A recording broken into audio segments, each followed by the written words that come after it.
പീഡനം നടത്തിയത് ദിലീപിനെ ഇല്ലാതാക്കുക എന്ന ലക്ഷ്യത്തിൽ അഖിൽ മാരാർ. നടിയെ ആക്രമിച്ച കേസിൽ തുടക്കം മുതൽ ദിലീപിനെ പിന്തുണച്ച് നിൽക്കുന്നവരിൽ മുന്നിലാണ് ബിഗ് ബോസ് താരം അഖിൽ മാരാർ. കേസിൽ ദിലീപിനെ വെറുതെ വിട്ടതിന് പിന്നാലെ അഖിൽ സന്തോഷം പങ്കുവച്ച് രംഗത്തെത്തിയിരുന്നു. ദിലീപിനെ വീട്ടിൽ ചെന്ന് കാണുകയും കെട്ടിപ്പിടിച്ച് ഉമ്മ കൊടുക്കുന്ന ഫോട്ടോ സോഷ്യൽ മീഡിയയിൽ പോസ്റ്റ് ചെയ്യുകയും ചെയ്തിരുന്നു.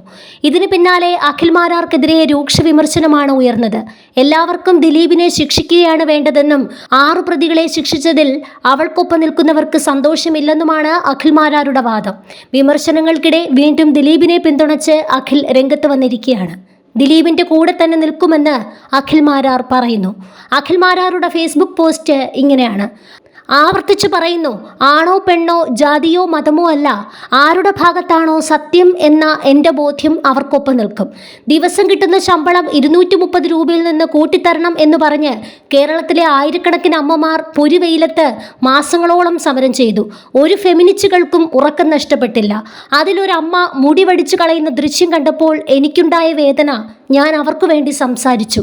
എനിക്ക് കഴിയുന്ന സാമ്പത്തിക സഹായം ചെയ്തു.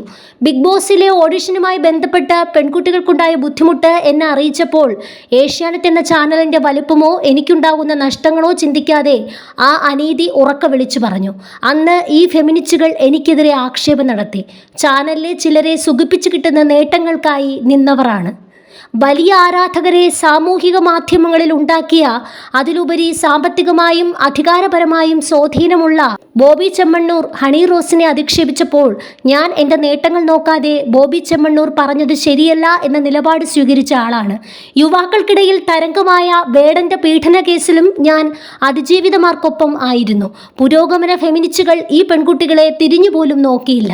ഏറ്റവും കരുത്തനായ യുവനേതാവും MLA-യുമായ രാഹുലിനെതിരെ പരാതി വന്നപ്പോൾ കോൺഗ്രസ് അയാളെ സസ്പെൻഡ് ചെയ്യും മുമ്പ് തന്നെ രാഹുലിനെതിരെ പറഞ്ഞത് എൻ്റെ ഉറച്ച ബോധ്യമായിരുന്നു. പീഡനത്തിന് വിധേയയായ പെൺകുട്ടിക്കൊപ്പം തന്നെയാണ് അന്നും ഇന്നും. അതുകൊണ്ട് തന്നെ പീഡനം നടത്തിയ പ്രതികൾ ശിക്ഷിക്കപ്പെട്ടപ്പോൾ ആ വിധിയിൽ ഞാൻ സന്തോഷിക്കുന്നു. എന്നാൽ ദിലീപിന്റെ വിഷയത്തിൽ ഈ ഒരു പീഡനം നടത്തിയത് ദിലീപിനെ ഇല്ലാതാക്കുക എന്ന ലക്ഷ്യത്തിലായതുകൊണ്ട് ആ ലക്ഷ്യം സാധിക്കാതെ വന്നപ്പോൾ അതിൻ്റെ നിരാശ പലരും പങ്കുവയ്ക്കുന്നു. തെളിവിൻ്റെ ഒരംശം പോലും ഇല്ല എന്ന് കണ്ട് കോടതി ഒരാളെ വെറുതെ വിട്ടിട്ടും മാധ്യമ വിചാരണ നടത്തി ഒരാളെ ആക്രമിച്ചില്ലാതാക്കാൻ നോക്കിയാൽ കൂടെ നിൽക്കുമെന്നും അഖിൽ മാരാർ വ്യക്തമാക്കുന്നു.